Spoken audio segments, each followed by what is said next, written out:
अस्सलामु अलैकुम वरहमतुल्लाहि वबरकातुह। अल्हम्दुलिल्लाहि रब्बिल आलमीन वस्सलातु वस्सलामु अला अशरफिल अंबिया वल मुरसलीन नबीना मुहम्मदिन व अला आलिहि व सहबिहि अजमईन व मन तबिअहुम बि इहसानिन इला यौमिद्दीन, अम्मा बाद। मेरे दोस्तों, बुजुर्गों, इस्लामी भाइयों और बहनों, सामईन व सामियात किराम, सदाए हक सुनने वाले साथियों, आज 13 शाबान 1442 हिजरी, 27 मार्च 2021 ईस्वी, 13 गते चैत 2077 बिक्रमी, शनिचर का दिन, मैं मोहम्मद मुस्तकीम मदनी आप लोगों की खिदमत में सदाए हक का प्रोग्राम, लाइव प्रोग्राम सवाल जवाब का लेकर हाजिर हो गया हूँ। यह प्रोग्राम आप जनक नंदनी FM 95.5 मेगाहर्ट्ज, जनकपुर धाम, धनुषा, नेपाल से सुन रहे हैं। आज का ये प्रोग्राम 2 फेसबुक ID पर भी पेश किया जा रहा है। एक NID, इस पर आप हमें देख सकते हैं और अपने सवालात उर्दू या हिंदी में लिखकर भेज सकते हैं। इसी तरीके से हमारा ये प्रोग्राम लाइव FM का फेसबुक जनक नंदनी FM, इस पर भी लाइव प्रोग्राम पेश किया जा रहा है। और हर रोज़ का प्रोग्राम जनक नंदनी FM पर हम पेश करते हैं, फेसबुक पर FM रेडियो के साथ साथ। इसी तरीके से ये भी मैं आप लोगों को खबर करूं कि हर प्रोग्राम का अल्लाह तबारक व तआला के फजल व करम से यूट्यूब चैनल में सदाए हक नाम का यूट्यूब चैनल है, उसमें हर आलिम की तकरीर उसमें सेट की जाती है और आप अपने मुनासबत से, अपने वक्त के हिसाब से देख सकते हैं, सुन सकते हैं। सिर्फ आप सदाए हक लिखेंगे तो रमज़ानुल मुबारक से लेकर आज तक के सारे प्रोग्राम उसमें रिकॉर्ड पाएंगे और आप अपनी सहूलत के मुताबिक सुन सकते हैं, समझ सकते हैं। मेरे भाइयों दोस्तों, आज का भी नंबर वही पुराना नंबर है 041 590 239, 041 590 239। और नेपाल से बाहर के लोग अगर कांटेक्ट करना चाहते हैं तो 00977 यानी 00977 फिर 41 और बाद में 590239, ये डायल करके आप हमसे जुड़ सकते हैं और अपने सवालात रख सकते हैं। मेरे भाइयों, दोस्तों, बुजुर्गों, अब हमारे सरों पर 16-17 दिनों के बाद रमज़ानुल मुबारक का बहुत ही आला और फजीलत वाला महीना हमारे सरों पर साया फगन होने वाला है। हम अभी से ही उस बड़े मेहमान के इस्तकबाल के लिए तैयार रहें और दिल में ये ठाने कि हम रोज़े रखेंगे, क़याम करेंगे, कुरान की तिलावत करेंगे, सदका व खैरात करेंगे, गरीबों पर दान करेंगे और जो गरीब लोग भूख से परेशान हैं, लॉकडाउन में परेशान होते हैं, उनका ताउन करेंगे, उनकी मदद करेंगे। मेरे भाइयों दोस्तों, हमसे जुड़े हैं मोहम्मद सगीर आलम साहब फेसबुक पर। अस्सलामु अलैकुम वरहमतुल्लाहि वबरकातुहू। वालेकुम अस्सलाम वरहमतुल्लाहि वबरकातुहू। क्या हाल खबर है शेख साहब? अल्हम्दुलिल्लाह, मैं खैरियत के साथ हूँ और उम्मीद करता हूँ कि आप भी खैरियत के साथ होंगे। जहाँ भी हैं, अल्लाह तबारक व तआला आपको खुश व खुर्रम रखे। बहुत अल्हम्दुलिल्लाह, सगीर आलम साहब माशाअल्लाह हर प्रोग्राम को सुनते हैं और सवालात भी करते हैं और बेहतरीन सवालात करते हैं। अल्लाह तबारक व तआला इनकी रोजी रोटी में बरकत अता फरमाए। मेरे भाइयों दोस्तों, आज का नंबर खुल गया है 041 590 239। ये प्रोग्राम 1 रमज़ानुल मुबारक 1441 हिजरी से शुरू होकर अभी तक कंटिन्यू चल रहा है और इंशाअल्लाह तबारक व तआला अल्लाह ताला की ज़ात से उम्मीद है कि ये चलता रहेगा। और हर शनिचर के दिन लाइव प्रोग्राम होता है और रमज़ानुल मुबारक में इंशाअल्लाह तबारक व तआला اگر لوگوں کی خواہش ہوئی تو 2 دن لائیو کر دیا جائے گا تاکہ لوگ رمضان کے متعلق جو سوالات کرنے چاہیں کر سکتے ہیں۔ میرے بھائیو دوستو، جب تک کسی بھائی کا سوال نہیں آ رہا ہے تو گزشتہ ہفتے کا جو باقی سوال تھا ان سوالات میں سے چند کا جواب دینے کی میں کوشش کروں گا۔ پہلا سوال تھا اس ہفتے کا کہ باپ بیٹے میں کسی وجہ سے اختلاف ہوا اور بات چیت بند ہو اور اسی درمیان میں باپ کی وفات ہو جائے تو معافی کی کیا صورت ہوگی؟ عین الحق میاں سنسری۔ جواباً عرض ہے کہ ماں باپ سے جھگڑا کرنا، ان سے اونچی آواز میں بات کرنا یا ان کو ڈانٹنا یہ قطعاً جائز نہیں ہے۔ اللہ تبارک و تعالی فرماتا ہے وَقَضَىٰ رَبُّكَ أَلَّا تَعْبُدُوا إِلَّا إِيَّاهُ وَبِالْوَالِدَيْنِ إِحْسَانًا إِمَّا يَبْلُغَنَّ عِندَكَ الْكِبَرَ أَحَدُهُمَا أَوْ كِلَاهُمَا فَلَا تَقُل لَّهُمَا أُفٍّ وَلَا تَنْهَرْهُمَا وَقُل لَّهُمَا قَوْلًا كَرِيمًا وَاخْفِضْ لَهُمَا جَنَاحَ الذُّلِّ مِنَ الرَّحْمَةِ وَقُل رَّبِّ ارْحَمْهُمَا كَمَا رَبَّيَانِي صَغِيرًا۔ سورہ الاسراء آیت نمبر 24۔ اللہ تبارک و تعالیٰ نے یہ فیصلہ کیا ہے، یہ حکم صادر فرمایا ہے کہ اللہ کے علاوہ کسی کی عبادت مت کرو اور اپنے والدین کے ساتھ اچھا سلوک کرو، اور اگر تمہارے نزدیک ان میں سے ایک یا دونوں کے دونوں بڑھاپے کو پہنچ جائیں فلا تقل لہما اف، تو ان کو تم اف بھی نہیں کہو اور نہ تم ان کو ڈانٹو، اور وقل لہما قولا کریما، اور ان کے ساتھ نرمی سے اچھی طرح سے بات چیت کرو۔ دیکھیے اس آیت میں 3 چیزیں بیان کیا ہے۔ پہلی چیز کہ ان کو اف بھی نہ کہو۔ اف ایک ہلکی چیز کو کہتے ہیں، کان میں جو لکڑی کرتے ہیں اور جو گندگی نکلتی ہے اس کو تعفیف اف کہتے ہیں، یعنی اتنی ہلکی چیز میں بھی تم والدین کی بات پر اف مت کرو اور نہ ان دونوں کو ڈانٹو۔ اور تیسرا حکم کیا ہوا کہ ان کے ساتھ نرمی سے گفتگو کرو۔ چوتھا حکم کیا ہے؟ وَاخْفِضْ لَهُمَا جَنَاحَ الذُّلِّ مِنَ الرَّحْمَةِ، اور اپنے بازو کو رحمت سے نرم کر دو۔ اور چوتھا حکم کیا ہے، پانچواں، کہ ان کے لیے تم دعا کرو، کیا؟ رَبِّ ارْحَمْهُمَا كَمَا رَبَّيَانِي صَغِيرًا، اے اللہ ان دونوں پر رحم فرما جیسا کہ ان دونوں نے مجھے بچپن میں پالا اور پوسا۔ تو میرے بھائیو دوستو، اس آیت میں 5 حکم اللہ تبارک تعالیٰ نے بیان کیا۔ سب سے پہلے کہ ہم ان کو اف بھی نہ کریں، دوسرا حکم ان کو ڈانٹے نہیں، تیسرا حکم ان کے ساتھ نرمی سے گفتگو کریں، چوتھا حکم اپنے بازوؤں کو رحمت سے یعنی نرمی اور ہمیشہ نرم کا پہلو اختیار کریں، اور 5واں حکم ہے کہ ان کے لیے ہم دعائیں کریں، ان کے لیے ان کے اوپر رحمت اور مغفرت کی دعائیں کریں۔ ایک حدیث میں جو حدیث حسن ہے موقوفاً، عبداللہ بن عمر رضی اللہ تعالیٰ عنہ فرماتے ہیں کہ رضا الرب فی رضا الوالد و سخط الرب فی سخط الوالد، کہ رب کی رضا، رب کی خوشنودی والدین کی خوشنودی میں ہے، اور رب کی ناراضگی والدین کی ناراضگی میں ہے۔ یہ حدیث حسن ہے لیکن یہ حدیث موقوف ہے، دیکھیے سلسلہ صحیح ہے، حدیث نمبر 515۔ ان مذکورہ دلائل سے معلوم ہوا کہ ماں باپ کے ساتھ حسن و سلوک کرنا واجب ہے، اور ان سے جھگڑنا، ان کو ڈانٹنا یہ بالکل حرام ہے۔ اب آتے ہیں آپ کے سوال کی طرف۔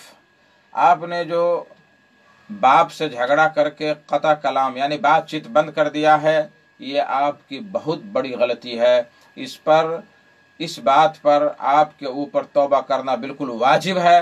نیز اپنے باپ کے لیے ہمیشہ مغفرت کی دعائیں کریں اور ان کی جانب سے زیادہ صدقات و خیرات کریں، اور اپنی اس غلطی پر شرمندگی ظاہر کریں، نادم ہوں۔ جب یہ سب سارے نیک اعمال آپ کریں گے تو ممکن ہے اللہ تبارک و تعالی معاف کر دے، اور آپ کو جو غلطی آپ سے سرزد ہوئی ہے وہ آپ سے درگزر کرے۔ اللہ عالم بالصواب۔ محمد صغیر عالم صاحب لکھتے ہیں سوال کہ میرا سوال ہے کہ خودکشی کرنے والے کو جنازہ کی نماز پڑھنی چاہیے کہ نہیں، जवाब देकर शुक्रिया का मौका देंगे। हाँ, खुदकुशी करने वाले की हम जनाजा की नमाज पढ़ेंगे, वो काफिर नहीं हो गया, इस्लाम से खारिज नहीं हो गया।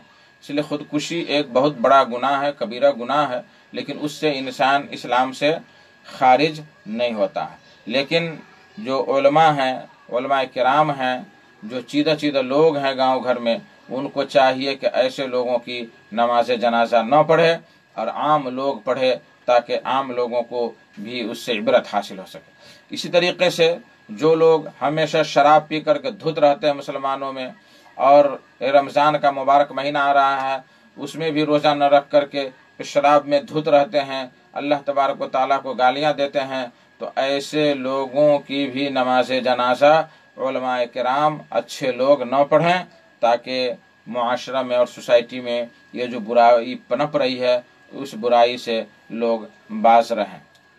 अल्लाह आलम बिस्सवाब। मेरे भाइयों दोस्तों, एक भी बंदा सवाल नहीं कर रहा है रेडियो से।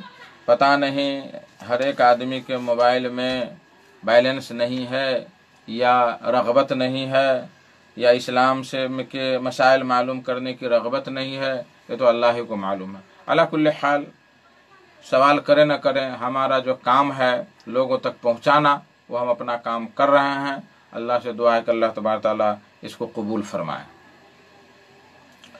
दूसरा सवाल जो गुज़श्ता हफ्ता आया हुआ था, वो इस तरह है कि शब-ए मेराज और शब-ए बारात मुसलमानों की खुशियों की रात नहीं है, जबकि शब-ए मेराज में नबी करीम सल्लल्लाहु अलैहि वसल्लम आसमानी दुनिया की सैर किए हैं। शब-ए बारात में जहन्नमी को जहन्नम से छुटकारा और मुर्दों की बख्शिश की रात है। हमारे उलमाए किराम यही बताते हैं, कुरान और हदीस की रोशनी में वाज़ेह कीजिए। ये पूरा सवाल है। ज़ियाउद्दीन रायन ढलकेवर। जवाबन अर्ज है कि नबी करीम सल्लल्लाहु अलैहि वसल्लम को मेराज हुई थी, इस पर ईमान लाना ज़रूरी है। यहाँ दो लफ्ज़ है, एक इसरा और एक मेराज। इसरा कहते हैं कि खाना काबा से बैतुल मुक़द्दस फ़लस्तीन तक के सफ़र को इसरा कहते हैं, और मेराज कहते हैं चढ़ने को। वो वहाँ से जो हज़रत जिब्रील अलैहिस्सलाम के साथ जो सातों आसमान का सफ़र किए नबी करीम सल्लल्लाहु अलैहि वसल्लम, इसको मेराज करते हैं। और ये जगे हुए हालत में मेराज हुई है, जगे हुए के हालत में। कोई ख्वाब में नहीं देखा था नबी सल्लल्लाहु अलैहि वसल्लम ने, बल्कि ये जगे हुए की हालत में आप सल्लल्लाहु अलैहि वसल्लम के साथ ये वाक़या हुआ था। तो मेराज हुई थी, इस पर ईमान लाना वाजिब है। इसका इनकार करना कुरान और हदीस की दलाइल का इनकार करना है, जो कि कुफ्र है। लेकिन ये भी मुसल्लम अमर है कि मेराज रात में ही हुई थी। अल्लाह तबारक तआला फरमाता है, सुब्हानल्लज़ी असरा बिअब्दिही लैलन मिनल मस्जिदिल हराम इलल मस्जिदिल अक़सल्लज़ी बारकना हौलहु लिनुरियहु मिन आयातिना। सूरह अल-इसरा आयत नंबर 1। पाक है वह ज़ात जिसने अपने बंदों को रातों रात ही के अंदर रातों रात मस्जिद हराम खाना काबा मक्का से मस्जिद अक़सा फ़लस्तीन तक रातों रात ले गया। जिस मस्जिद अक़सा के इर्द गिर्द हमने बरकतें फैला रखी हैं, ताकि हम अपने बंदे को अपनी बाज़ निशानियां दिखलाएं। तो इस आयत से मालूम हुआ कि इसरा और मेराज रात ही के अंदर हुई थी। इस पर ईमान लाना ज़रूरी है। लेकिन मेराज किस रात को हुई थी, किस तारीख की रात को हुई थी, इस बारे में मुअर्रिखीन के दरमियान शदीद इख्तलाफ पाया जाता है। लिहाजा किसी सही दलील के बगैर किसी रात को शब मेराज की रात मानना दुरुस्त नहीं है। हाँ, अगर यह तस्लीम कर लिया जाए कि 27 रजब की रात ही को मेराज हुई थी, तो फिर उस रात खुशियां मनाने, इज्तिमा करने, खुसूसी इबादत करने की दलील कहाँ है? क्या नबी करीम सल्लल्लाहु अलैहि वसल्लम और सहाबा कराम रज़ियल्लाहु तआला अन्हुम अजमाइन ने उस रात कोई ख़ास इबादतें की हैं? क्या इसका कोई सबूत है? मेरे भाइयों, इन बातों का कोई सबूत नहीं है। लिहाजा शब मेराज मनाना ये खुल्ला बिदअत है, और इससे इज्तनाब करना نہایت ہی ضروری ہے۔ بہت سارے لوگ 27 رجب کے دن میں روزہ رکھتے ہیں اور رات میں بہت زیادہ محفلیں مچاتے ہیں، واعظ و نصیحت کی محفلیں، یہ اعتقاد کر کے کہ اس رات نبی کریم صلی اللہ علیہ وسلم نے معراج کیا تھا اس لیے ہم ایسا کر رہے ہیں، تو یہ بدعت ہے۔ رہی بات 15ویں شعبان کی رات کی بات، جس کو شب برات لوگ کہتے ہیں، تو اس رات میں محفل رچانا، عید کی طرح عید منانا، خصوصی عبادتیں کرنا، قبرستان جانا، ان ساری باتوں کی کوئی دلیل نہیں ہے، کوئی دلیل نہیں ہے۔ 15ویں شعبان کی رات کی فضیلت میں کچھ احادیث استدلال کے قابل ہیں اور اکثر حدیثیں ضعیف اور موضوع ہیں۔ آئیے آپ کو پہلے میں بتاؤں کہ قابل استدلال یعنی جو صحیح حدیث ہے یا حسن حدیث ہے وہ کس قسم کی ہے۔ بہقی کی روایت ہے، شعب الایمان میں امام بہقی روایت کرتے ہیں ابو ثعلبہ الخشنی رضی اللہ تعالی عنہ سے کہ رسول اللہ صلی اللہ علیہ وسلم نے فرمایا اذا کان لیلۃ النصف من شعبان اطلع اللہ الی خلقہ، کہ جب 15ویں شعبان کی رات ہوتی ہے تو اللہ تعالیٰ اپنی مخلوق کی طرف مطلع ہوتا ہے، فیغفر للمؤمنین، تمام مؤمنوں کو معاف کر دیتا ہے، ویملی للکافرین، اور کافروں کو مہلت دیتا ہے، ویدع اہل الحقد بحقدہم حتی یدعوہ، اور کینہ کپٹ والے کو چھوڑ دیتا ہے یہاں تک کہ کینہ کپٹ کو یہ لوگ چھوڑ دیں۔ اس کی طبرانی نے بھی روایت کی ہے اور شیخ البانی نے اس کو حسن قرار دیا ہے۔ صحیح الجامع رقم الحدیث ہے 771۔ اسی طریقے سے دوسری حدیث ہے ابو موسیٰ اشعری رضی اللہ تعالی عنہ کی کہ قال رسول اللہ صلی اللہ علیہ وسلم ان اللہ لیطلع فی لیلۃ النصف من شعبان، کہ بے شک اللہ تبارک و تعالی شعبان کی آدھی رات کو مطلع ہوتا ہے، فیغفر لجمیع خلقہ، اپنی تمام مخلوق کو معاف کر دیتا ہے، الا لمشرک او مشاحن، لیکن شرک کرنے والے کو اور کینہ کپٹ رکھنے والے کو کبھی معاف نہیں کرتا ہے۔ اس کی روایت امام ابن ماجہ نے، امام ابن حبان نے معاذ بن جبل رضی اللہ تعالیٰ عنہ سے کیا ہے۔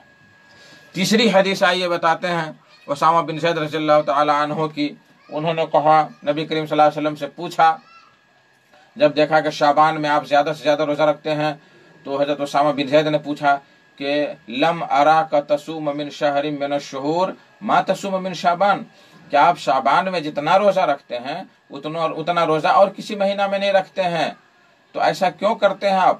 تو آپ صلی اللہ علیہ وسلم نے فرمایا ذاک شہر یغفل الناس عنہ بین رجب و رمضان، یہ مہینہ رجب اور رمضان کے بیچ میں جو مہینہ ہے یعنی شعبان، اس مہینے سے بہت سارے لوگ غافل ہوتے ہیں۔ وَهُوَ شَهْرٌ تُرْفَعُ فِيهِ الْأَعْمَالُ إِلَى رَبِّ الْعَالَمِينَ، یہ ایسا مہینہ ہے کہ اس مہینہ میں اعمال اللہ تبارک و تعالیٰ کے سامنے پیش کیے جاتے ہیں۔ فَأُحِبُّ أَن يُرْفَعَ عَمَلِي وَأَنَا صَائِمٌ، تو میں پسند کرتا ہوں کہ میرا عمل اللہ کے سامنے پیش ہو اور میں روزے سے رہوں۔ مسند احمد حدیث نمبر 21753، اور یہ حدیث حسن ہے۔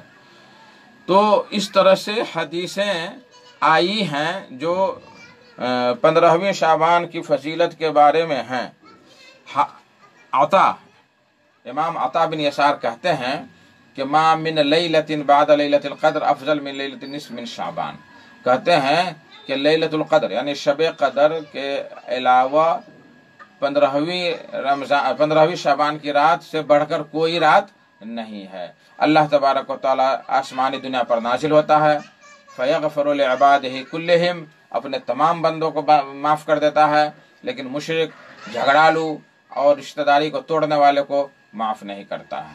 تو بہتر ہے کہ بندے پر کہ اس رات زیادہ سے زیادہ اطاعت کریں، معاصی گناہوں سے دور رہیں، شرک و بدعات سے دور رہیں، مسلمانوں سے کینہ کپٹ رکھنے سے دور رہیں، تو ممکن ہے کہ یہ مغفرت اس کو بھی شامل ہو جائے۔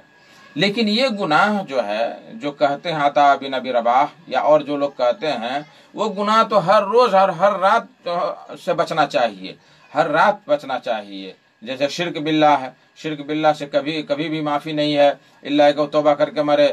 اس طریقے سے جو ہے مومنوں کے خلاف کینہ کپٹ رکھنا، غیبت چغل خوری کرنا، یہ ہمیشہ ہر وقت میں حرام ہے۔ یہ تو اسی رات کی کوئی خصوصیت نہیں ہے، لیکن اس رات مزید جو ہے ان چیزوں سے بچنا زیادہ بہتر ہے۔ اچھا، اس رات جو ہے، یہ رات یعنی 15ویں شعبان کی رات کے بارے میں نہ نبی کریم صلی اللہ علیہ وسلم کے زمانے میں، نہ صحابہ کے زمانے میں، نہ تابعین کے زمانے میں اس کا کوئی ظہور نہیں ہوا، اس کے بارے میں کوئی اہتمام نہیں تھا۔ لیکن بعض تابعین کا جب زمانہ آیا، جیسا کہ ابن رجب حنبلی کہتے ہیں لطائف المعارف میں کہ ولیلۃ النصف من شعبان کانت تابعون من اہل الشام کا خالد بن معدان و مکحول وغیرہ وغیرہ، کہتے ہیں کہ 15ویں شعبان کو بعض تابعین لوگ اہل شام کے تابعین اہتمام کرتے تھے، جیسے خالد بن معدان، مکحول، لقمان بن عامر وغیرہ۔ تو یہ لوگ اس رات کی تعظیم کرتے، اس میں زیادہ سے زیادہ عبادتیں کرتے، نمازیں پڑھتے، قرآن کی تلاوت کرتے۔ انہی لوگوں کو دیکھا دیکھی لوگوں میں ان کی تعظیم، یعنی 15ویں شعبان کی تعظیم اور فضیلت ظاہر ہو گئی، ان لوگوں نے لینا شروع کر دیا۔ حالانکہ وہ لوگ کیا کہتے ہیں، قد قیل انه بلغهم في ذلك آثار اسرائیلیہ، یہ جو تابعین لوگ ہیں ان کے پاس کچھ اسرائیلی آثار روایات آئیں جن کی وجہ سے یہ چیزیں مشہور ہو گئی۔ علی کل حال مکہ مدینہ میں، حجاز کے اندر یہ چیز نہیں پائی جاتی تھی، لیکن شام میں کچھ تابعین نے ایسا کیا ہے۔ تو میرے بھائیو دوستو، امام ابن تیمیہ رحمہ اللہ اس بارے میں بیان کرتے ہیں کہ 15ویں شعبان کے بارے میں کچھ حدیثیں آئی ہیں اس کی فضیلت کے بارے میں، اور بعض سلف جو ہے اس میں نمازیں پڑھتے تھے، لیکن مسجدوں میں اجتماع کرنا یا محفلیں مچانا یا جو ہے قبرستان میں جانا، قبرستان کو سجانا اور جو ہے چیزیں کرنا، سب بدعات خرافات ہیں۔ حیرت کی بات ہے کہ قبرستان پر جھنڈا لگا کر کے اور قبرستان میں قمقمے اور روشنی کر کے کس کو فائدہ پہنچانا چاہتے ہیں؟ ان مردوں کو فائدہ پہنچانا چاہتے ہیں کہ زندوں کو فائدہ پہنچانا چاہتے ہیں؟ تو اس لیے میرے بھائیو دوستو، یہ بالکل خرافات بکواس بات ہے، اس کی کوئی حقیقت نہیں ہے اور یہ صریح بدعت ہے۔ بعض لوگوں نے کہا ہے کہ حیرت کی بات ہے کہ زندہ لوگ قبرستان جاتے ہیں، اور ان لوگوں میں سے بعض کا عقیدہ ہے کہ مردہ لوگ گھروں میں آتے ہیں۔ زندہ لوگ قبرستان جاتے ہیں اور مردہ لوگ قبرستان سے اٹھ کر کے گھروں میں آ جاتے ہیں، اور ان کے جاہلوں میں مشہور ہے، اب اہل علم میں ہے کہ نہیں اللہ جانتے ہیں، یہ جو بدعتی حضرات ہیں ان کے درمیان مشہور ہے کہ جو انسان مرتا ہے اس شعبان سے اس شعبان کے بیچ میں، تو آنے والے شعبان میں وہ جو ہے اپنے گھر میں آتا ہے، اسی لیے اس دن حلوہ پوڑی پکا کر کے، اور ان کی بیوی بہترین کپڑا پہن کر کے رہتی ہے کہ ہمارا شوہر ہمیں دیدار کرنے کے لیے آتا ہے۔ یہ صریح جہالت ہے اور اس کا کوئی ثبوت نہیں ہے، اس لیے ان چیزوں سے پرہیز کرنا میرے بھائیو ضروری ہے۔ اب آئیے آپ کو بتاؤں کہ 15ویں شعبان کی رات کے بارے میں چند حدیثیں جو موضوع ہے، جو مشہور ہے لوگوں میں، وہ میں بیان کرنا چاہتا ہوں۔ عائشہ رضی اللہ تعالی عنہا کی یہ حدیث بہت مشہور ہے لوگوں میں کہ ایک رات نبی صلی اللہ علیہ وسلم انہی کی باری تھی، تو ان چپکے سے نکل گئے اور بقی میں جا کر کے دعائیں کرنے لگے۔ حضرت عائشہ رضی اللہ تعالی عنہا بھی پیچھے پیچھے گئیں، اور جب دیکھ لیا تو نبی صلی اللہ علیہ وسلم نے فرمایا کہ اکنت تخافین ان یحیف اللہ علیک ورسولہ، کیا تم کو یہ گمان تھا کہ اللہ اور اس کے رسول تمہارے ساتھ ناانصافی کرے؟ تو کہا کہ اللہ کے رسول، میں نے گمان کیا کہ آپ کسی دوسری بیوی کے پاس چلے گئے ہیں، اس لیے میں نکل گئی آپ کے پیچھے پیچھے۔ تو آپ صلی اللہ علیہ وسلم فرمایا کہ ان اللہ عز و جل ینزل لیلۃ النصف من شعبان الی السماء الدنیا، کہ اللہ تبارک و تعالیٰ 15ویں شعبان کی رات کو آسمانی دنیا میں نازل ہوتے ہیں، فیغفر لاکثر من عدد شعر غنم کلب، تو کلب قبیلہ کے جو بکریاں ہیں اور ان بکریوں کے اوپر جتنے بال ہیں ان بالوں کے عدد کے برابر یا اس سے بھی زیادہ لوگوں کو معاف کر دیتے ہیں، لوگوں کو معاف کر دیتے ہیں۔ یہ امام ترمذی کی روایت ہے، اور امام ترمذی کہتے ہیں اس حدیث کے بارے میں، حدیث عائشہ لا نعرف الا من هذا الوجه من حدیث الحجاج، کہ یہ حدیث جو ہے میں صرف हज्जाज की जानिब से मैं जानता हूँ, और इमाम बुखारी रहमतुल्लाह ने युज़अफ़ हाज़ल हदीस, इस हदीस को ज़ईफ़ करार दिया है, और शेख अलबानी रहमतुल्लाह ने भी इस हदीस को ज़ईफ़ करार दिया। यह हदीस तिरमिज़ी 739 और इब्न माजा 1380-89 में यह हदीस आपको मिलेगी। और यह हदीस बहुत मशहूर लोगों में लोगों में है, बहुत मशहूर है लोगों में। और इसी हदीस को देखा देखी लोग जो है कब्रिस्तान जाते हैं। मैं मान लेता हूं कि यह हदीस अगर हसन है या काबिल इस्तिदलाल है, तो नबी करीम सल्लल्लाहु अलैहि वसल्लम चुपके से क्यों गए? सारे सहाबा कराम को ले जाते बकी में और वहां सारे लोगों के लिए दुआएं करते। जैसे लेकिन मुस्लिम शरीफ की भी रवायत आई है, मुझे याद आ रहा है कि चुपके से नबी सल्लल्लाहु अलैहि वसल्लम निकले थे, चुपके से। यहाँ तक के जब समझ गए कि आयशा रज़ियल्लाहु ताला अन्हा सो गई हैं, लेकिन वो सोई नहीं थी, जगी हुई थी, तो चुपके से चप्पल लिए, चादर लिए और निकल गए। तो ये चुपके की क्या जरूरत है? तो वहां नबी करीम सल्लल्लाहु अलैहि वसल्लम चुपके से निकले, और यहाँ ढंढोरा पीट करके, और बास जाहिल गांव में तो ढोल ताशे के साथ कब्रिस्तान जाते हैं और वहां पूरी रात जाग करके क्या क्या गुल खिलाते हैं, अल्लाह ही जानता है। दूसरी हदीस जो ज़ईफ़ है इस सिलसिले में अली रज़ियल्लाहु ताला अन्हु की, वो कहते हैं कि नबी सल्लल्लाहु अलैहि वसल्लम ने फरमाया, इज़ा कानत लैलतुन निस्फ़ मिन शाबान फ़क़ूमू लैलहा व सूमू नहारहा, कि जब 15वीं शाबान की रात हो तो उसके दिन में रोजा रखो और उसके रात में क़याम करो। फ़इन्नल्लाह यनज़िलु फ़ी हाल ग़ुरूबि शम्स अला समाई दुनिया, इसलिए कि अल्लाह तबारक व तआला सूरज डूबने के बाद ही आसमानी दुनिया पर नाजिल हो जाता है और फरमाता है, हल मिन मुस्तग़फ़िरिन ली फ़अग़फ़िर लह, हल मिन मुस्तज़रिक़िन फ़अरज़ुक़हु अला मुब्तली फ़वाफ़ी अला कज़ा कज़ा हत्ता यत्तलिअल फ़ज्र। तो अल्लाह तबारक तआला आसमानी दुनिया पर नाज़िल होकर फरमाता है कि है कोई मग़फ़िरत तलब करने वाला, मैं उनको माफ़ कर दूं, है कोई रोज़ी तलब करने वाला, मैं उसे रोज़ी दूं, है कोई बीमार जो उसे मैं शफ़ा अता फरमाऊं, यहाँ तक कि फजर तुलू हो जाती है। यह हदीस इब्न माजा की है, हदीस नंबर 1388। शेख अलबानी ने कहा कि यह हदीस ज़ईफ़ जितने गायत दर्जे की ज़ईफ़ है, या नहीं तो यह हदीस मौज़ू है, मन घड़त यह हदीस है, अल्लाह आलम। तो मेरे भाइयों दोस्तों, हालांकि एक सही हदीस आई है कि अल्लाह तबारक व तआला हर रात तिहाई रात में आसमानी दुनिया पर नाजिल होता है और वहाँ ये पुकार आती है कि कोई है मग़फ़िरत तलब करने वाला, है कोई रोज़ी तलब करने वाला। लेकिन ये जो ख़ास 15वीं शाबान की रात के बारे में है, तो ये सब जो है अच्छी बात नहीं, सारे हदीसें जो है मौजूद है। इसके अलावा और भी कई हदीसें लोग बयान करते हैं अपनी इस बिदअत के तायीद में, लेकिन वो सब की कोई हकीकत नहीं है। इन सारी बहसों से मालूम हुआ कि 15वीं शाबान की रात या दिन में कोई ख़ास किस्म की इबादत करना, इज्तिमा करना, कब्रिस्तान जाकर दुआएं करना, ये सब फालतू बातें और बिला दलील हैं। लिहाजा ये सारे आमाल बिदअत में दाखिल हैं, इनसे परहेज़ करना नहायत ही ज़रूरी है। अल्लाहु आलम बिस्सवाब। मेरे भाइयों दोस्तों बुजुर्गों, ये प्रोग्राम आप जनक नंदनी FM 95.5 मेगाहर्ट्ज़ जनकपुर धाम धनुषा नेपाल से सुन रहे हैं, और साथ ही साथ फेसबुक NID पर और फेसबुक जनक नंदनी FM पर आप समाअत फरमा रहे हैं। आज का नंबर है, वैसे तो कोई भाई फ़ोन नहीं करता है, लेकिन मेरे लिए है कि मैं बयान करूं, 041 590 239, इस पर आप कॉल करके हमसे जुड़ सकते हैं।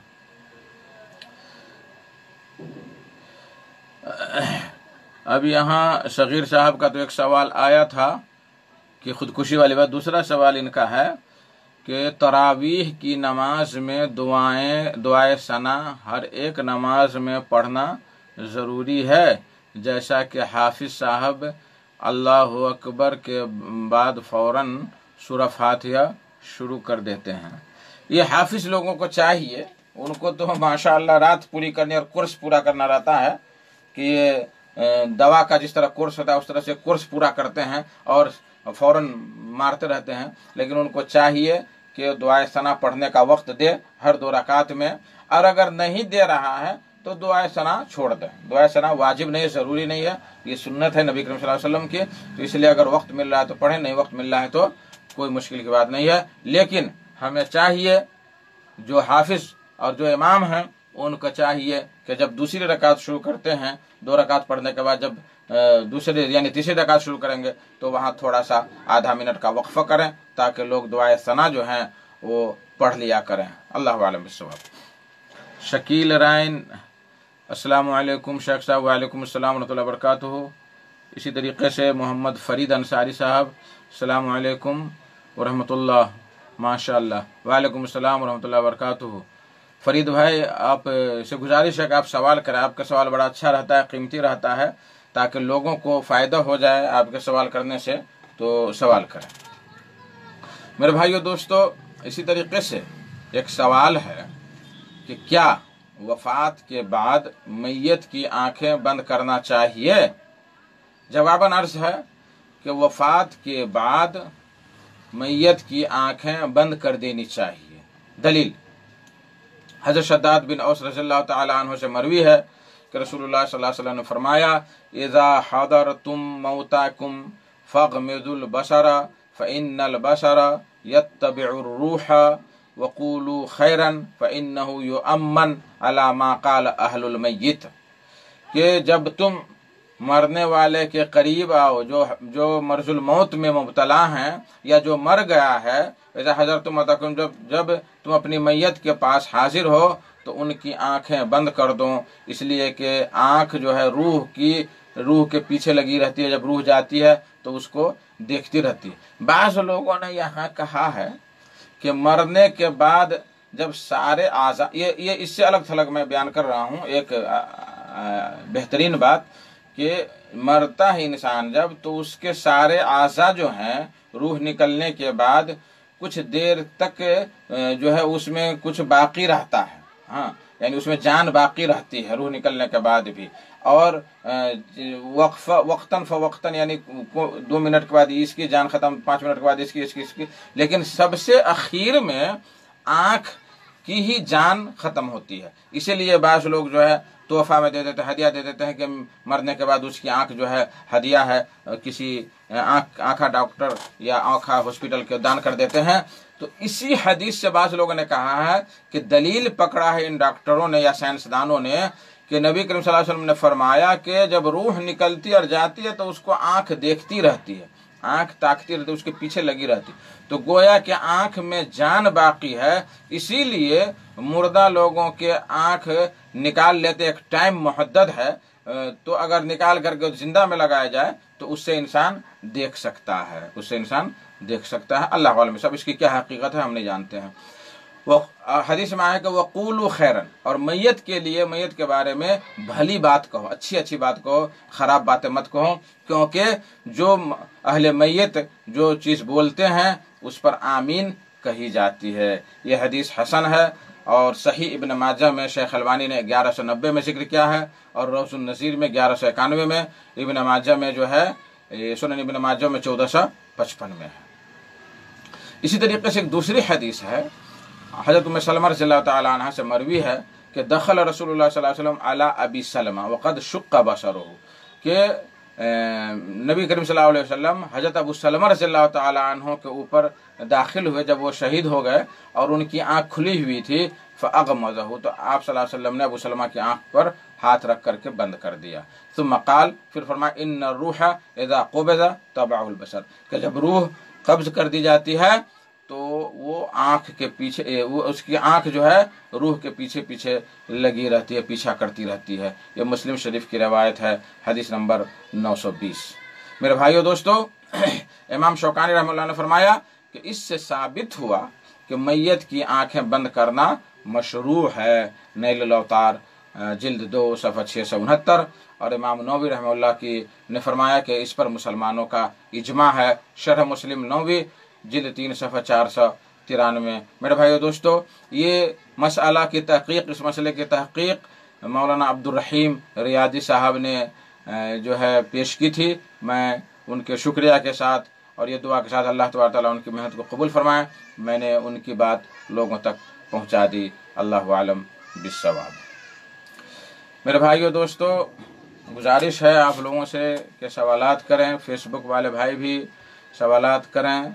अभी रमज़ान का मौसम आ रहा है और हमसे शाबान का महीना गुज़र रहा है, तो इस बारे में भी आप सवालात कर सकते हैं और जवाबात इंशाअल्लाह तबारक तआला पा सकते हैं। एक और सवाल, गुज़श्ता साल के प्रोग्राम सुन करके, गुज़श्ता हफ्ता का प्रोग्राम सुन करके अबू सफवान भाई ने एक सवाल किया था, जो मैं बहुत बाद में देखा प्रोग्राम ख़त्म होने के बाद। वो लिखते हैं कि अस्सलाम वालेकुम शेख साहब। वालेकुम अस्सलाम। एक सवाल है कि गोबर से घर आंगन की पुताई करना कैसा है? गोबर से जवाब अर्ज है कि माकूलुल लहम, यानी वो जानवर जिनका गोश्त खाना जायज़ है।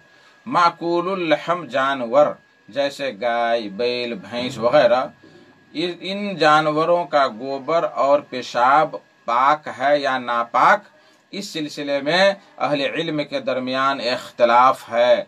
लेकिन राजिह मसला यह है कि माकूलुल लहम, जिन जानवरों का गोश्त खाया जाता है, उन जानवरों का गोबर व पेशाब पाक है। अगर कपड़े को लग जाए, बदन को लग जाए, तो बगैर धुले हुए भी हम नमाज पढ़ सकते हैं। अगर आपका दिल नहीं मानता तो धुल लें, वो अच्छी बात है। तो यह तहारत के लिए नहीं, यानी पाकी हासिल करने के लिए नहीं, बल्कि दिल के अंदर जो नफरत पाई जाती है उसको दूर करने के लिए। इसकी क्या दलील है कि माकूलुल लहम जानवरों का जो है गोबर और पेशाब पाक है? इसकी क्या दलील है? पहली दलील कि ये जो है हर वह जानवर जिसका गोश्त खाया जाता है, इसकी दलील बहुत ज्यादा है, यानी इसके गोबर और पेशाब की पाकी पर बहुत ज्यादा दलील है। पहली दलील यह है कि अन्नल असल फिल अशिया अन्नहा तारा, असल में हर चीज के अंदर असल क्या है कि वो ताहिर है, यहाँ तक कि उसके नापाकी पर दलील आ जाए। और कोई खास दलील माकूलुल लहम जानवरों के पेशाब पखाना के नजासत की कोई खास दलील नहीं है। दूसरी दलील हदीस से, आइए, बुखारी और मुस्लिम की रिवायत है। अनस रज़ियल्लाहु ताला अन्हु बयान करते हैं कि उक्ल और उरैना कबीला के कुछ लोग नबी करीम सल्लल्लाहु अलैहि वसल्लम के यहाँ आए और मुसलमान हो गए, लेकिन उन लोगों को मदीने की आबो हवा रास नहीं आई और उन लोगों का पेट फूल गया, यानी जॉन्डिस हो गया या क्या हो गया।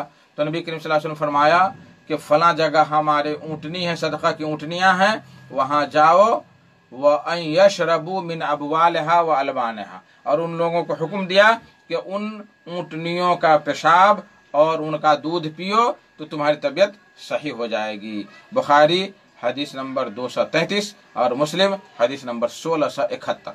अगर उन ऊँटनियों का पेशाब अगर नापाक होता तो नबी करीम सल्लल्लाहु अलैहि वसल्लम उनको पीने का कैसे हुक्म देते? इसलिए कि हराम चीज से दवा और इलाज करना जायज नहीं है। आइए, इसी तरीके से दूसरी हदीस है अनस रज़ियल्लाहु ताला अन्हु ही की, कि नबी करीम सल्लल्लाहु अलैहि वसल्लम के बारे में फरमाया कि काना नबी सल्लल्लाहु अलैहि वसल्लम युसल्ली क़ब्ल युबनल मस्जिद फी मराबिदिल गनम, कि नबी करीम सल्लल्लाहु अलैहि वसल्लम नमाज पढ़ते थे मस्जिद बनने से पहले। मस्जिद बनने से पहले कहाँ पढ़ते थे? बकरी के बांधने की जगह पे, बकरी के बांधने की जगह, बकरी के थैर में, बैथान में। यह हदीस आपको मिलेगी बुखारी हदीस नंबर 234। आइए, इसी किस्म की एक और हदीस है जाबिर बिन समुरा रज़ियल्लाहु ताला अन्हु की, कि अन्ना रजुलन सअल रसूलुल्लाह सल्लल्लाहु अलैहि वसल्लम अ उसल्ली फी मराबिदिल गनम क़ाल नअम। एक शख्स ने पूछा नबी सल्लल्लाहु अलैहि वसल्लम से कि क्या मैं बकरी के बांधने की जगह पर नमाज पढ़ सकता हूँ? तो आप सल्लल्लाहु अलैहि वसल्लम फरमाया कि हाँ। फिर उसने पूछा अ उसल्ली फी मबारिकिल इबिल, क्या मैं ऊँट के बांधने की जगह पे नमाज पढ़ सकता हूँ? तो आपने सल्लल्लाहु अलैहि वसल्लम फरमाया कि नहीं। ये रवायत कहाँ मिलेगी आपको? मुस्लिम शरीफ हदीस नंबर 360। तो मेरे भाइयों दोस्तों, यहाँ इन दोनों हदीसों में गौर करने की बात है कि मस्जिद बनने से पहले जहाँ बकरियां बांधी जाती हैं वहाँ नबी सल्लल्लाहु अलैहि वसल्लम नमाज पढ़ते थे, और आप सल्लल्लाहु अलैहि वसल्लम ने बकरी बांधने की जगह पे नमाज पढ़ना जायज करार दिया कि पढ़ो वहाँ पे, लेकिन ऊँट बांधने की जगह पे नहीं। तो वो कैसे है वो हम बयान करेंगे। तो अगर आप यहाँ समझ रहे हैं, समझ सकते हैं कि बकरी जहाँ बांधी जाती है वहाँ बकरी का पेशाब भी लग सकता है, वहाँ उसकी मेगनी भी हो सकती है, कुछ भी हो सकता है, लेकिन उस जगह पे नबी करीम सल्लल्लाहु अलैहि वसल्लम ने जो है नमाज पढ़ने का हुक्म दिया है। पता चला कि माकूलुल लहम जानवर की जगह पे हम जो है नमाज पढ़ सकते हैं और उसका गोबर और पेशाब पैखाना जो है पाक है। अगर ऐसा होता तो आप सल्लल्लाहु अलैहि वसल्लम मना फरमा देते। अब आइए आपको बताऊं कि ऊंट बांधने की जगह नमाज पढ़ने से क्यों मना फरमाया है। तो हदीस में आया है کہ عبداللہ بن مغفل المزنی رضی اللہ تعالیٰ عنہ کی حدیث ہے کہ نبی کریم صلی اللہ علیہ وسلم فرمایا کہ صلوا فی مرابض الغنم ولا تصلوا فی اعطان الابل فانها خلقت من الشیاطین، کہا کہ بکری کے باندھنے کی جگہ پہ نماز پڑھو اور اونٹ کے باندھنے کی جگہ پہ نماز نہ پڑھو، اس لیے کہ اونٹ کی پیدائش شیطانوں سے ہوتی ہے، یعنی وہ نقصان تمہیں پہنچا سکتا ہے، تمہارا کھپڑ نوچ سکتا ہے، تم کو پاؤں سے مار سکتا ہے، تو تم کو نقصان ہو سکتا ہے، اس لیے ان چیزوں سے بچو۔ یہ حدیث آپ کو ملے گی سنن ابن ماجہ میں، حدیث نمبر 769، اور شیخ البانی نے اس حدیث کو صحیح قرار دیا۔ ان ساری دلیلوں سے پتہ چلا کہ معقول اللحم یعنی ان جانوروں کا جن کا گوشت کھایا جاتا ہے اس کا گوبر اور پیشاب پاک ہے، اور اس سے گھروں اور آنگنوں کو لیپنا جائز ہے، نیز اس لیپی ہوئی جگہ پر نماز پڑھنا درست ہے۔ اللہ عالم بالصواب۔ ہیلو، اب جو لوگ کہتے ہیں کہ گوبر سے لیپنا جائز نہیں ہے یا لیپی ہوئی جگہ پر جو ہے نماز پڑھنا جائز نہیں ہے، ان کے پاس کوئی دلیل نہیں ہے، اٹکل پچو کے علاوہ کوئی خاص دلیل نہیں پائی جاتی ہے۔ میرے بھائیو دوستو، وقت اب میرے پاس صرف 3-4 منٹ باقی رہ گیا ہے۔ محمد فرید انصاری صاحب لکھتے ہیں، شیخ جیسے کہ ہمارے یہاں رمضان فطرہ باندھ دیتا ہے، حالانکہ غریب اور مشینوں کا ہاتھ ہے، یعنی حق ہونا چاہیے، حق ہے، سماج سے کب ختم ہوگا؟ اب کیا کہنا چاہتے ہیں شیخ؟ جیسے کہ ہمارے یہاں رمضان فطرہ باندھ دیتا ہے، حالانکہ غریب اور کا ہاتھ ہے، سماج میں کب ختم ہوگا؟ میں سمجھا نہیں سوال فرید صاحب، کیا کہنا چاہ رہے ہیں آپ؟ اگر آپ نیپال میں ہیں تو فون کر کے آپ ہم کو پوچھ سکتے ہیں، 041-590-239 پہ آپ سوال کر سکتے ہیں، اور اس لیے کہ میرے پاس جو ہے یہ میں سمجھ ہی نہیں پا رہا ہوں آپ کیا سوال لکھے ہیں۔ میرے بھائی دوستو، وقت ختم ہے، میرے پاس ایک سوال ہے، میں اس سوال کا جواب دے کر میں آپ سے رخصت ہو جاؤں گا۔ ایک سوال ہے کہ دودھ پیتے بچے اور بچیوں کے پیشاب کے بارے میں کچھ روشنی ڈالیں۔ ایک سائل، جواب: دودھ پیتے بچے اور بچیوں کے پیشاب کے بارے میں حکم جدا جدا ہے، الگ الگ ہے۔ اس کی دلیل کیا ہے؟ عن ابی سمح رضی اللہ تعالی عنہ قال رسول اللہ صلی اللہ علیہ وسلم یغسل من بول الجاریہ ویرش من بول الغلام، کہ نبی کریم صلی اللہ علیہ وسلم نے فرمایا کہ بچی کے پیشاب کو دھلا جائے گا اور بچے کے پیشاب پر چھینٹا مارا جائے گا۔ یہ ابو داؤد، ترمذی، نسائی اور حاکم وغیرہ نے جو ہے اس حدیث کی روایت کی ہے۔ میرے بھائیوں، لیکن شرط یہ ہے کہ وہ بچہ اور بچی صرف دودھ پر اکتفا کرتے ہوں، کھانا وغیرہ نہیں کھاتے ہوں۔ تو اس حدیث سے ثابت ہوا کہ لڑکے اور لڑکی کے پیشاب میں شرعی حکم الگ الگ ہے۔ لڑکی کے پیشاب سے کپڑے کو دھونے کا اور لڑکے کے پیشاب کے لیے پانی کا چھڑکانا اس وقت تک ہے جب تک دونوں کی غذا دودھ ہے۔ دودھ کے علاوہ غذا کھانے کی صورت میں دونوں کے پیشاب نجاست کے اعتبار سے یکساں حکم رکھتے ہیں۔ بچے کے پیشاب پر پانی چھڑکنے کا یہ مطلب نہیں ہے کہ وہ پاک ہے، بس حدیث میں اس سے زیادہ کچھ نہیں کہ بچے کے پیشاب کو پاک کرنے میں شریعت نے ذرا نرمی دی ہے۔ حاصل کلام یہ ہے کہ لڑکی اور لڑکے کے پیشاب میں فرق ہے۔ شیر خارقی کے یعنی دودھ پینے کے ایام میں لڑکی کا پیشاب لڑکے کی بنسبت زیادہ ناپاک ہے، اور دودھ پینے کے بعد دودھ کے یعنی ٹوٹنے کے بعد، ختم ہونے کے بعد، دانہ کھانے کے بعد جو ہے کسی کے پیشاب میں فرق نہیں ہے، وغیرہ وغیرہ۔ اللہ عالم بالصواب۔ یہاں ایک بات میں بتا دوں کہ بہت سارے لوگ لڑکی بھی پیشاب کر دیتی ہے تو اس پر پانی چھڑک دیتے ہیں، یا بہت سارے لوگ بغیر پانی چھڑکے ہوئے نماز پڑھنے کے لیے چلے جاتے ہیں۔ یہ قطعاً جائز نہیں ہے، بلکہ جب اگر لڑکا پیشاب کر دیا تو اس پر پانی چھڑکیں گے، اور اگر لڑکی نے پیشاب کیا تو اس کو ہمیں اتنی دور جہاں تک پیشاب لگا ہے اتنی دور دھلنا واجب ہے۔ میرے بھائیو دوستو، فرید بھائی کا سوال باقی رہ گیا، میں سمجھا نہیں، تو آپ مجھے فون پر بھی کہہ سکتے ہیں، یا اچھی طرح سے لکھیں گے تو میں آئندہ ہفتہ جواب دے دوں گا۔ اب میرا ٹائم ختم ہے، ادھر سوالات بھی تقریباً ختم ہیں، اور ایک آدمی لگ رہا ہے کہ لائن پر ہے، اور ہمیشہ مجھ کو لگتا ہے کہ کوئی آدمی لائن کو بزی کر کے رکھتا ہے تاکہ کوئی سوال نہ کر سکے۔ اللہ عالم بالصواب، میرا یہ گمان ہے۔ اللہ تبارک و تعالیٰ سے دعا ہے کہ اللہ تبارک و تعالیٰ ہمیں اور آپ کو سیدھے راستے پر چلنے کی توفیق عطا فرما، اور جب تک دنیا میں رکھے قرآن اور حدیث پر عمل کرتے ہوئے زندہ رکھے، اور جب خاتمہ ہو تو زبان سے لا الہ الا اللہ محمد رسول اللہ نکلے۔ وآخر الدعوانا الحمد للہ رب العالمین، وصلی اللہ تعالیٰ علی النبی وسلم، والسلام علیکم ورحمۃ اللہ وبرکاتہ۔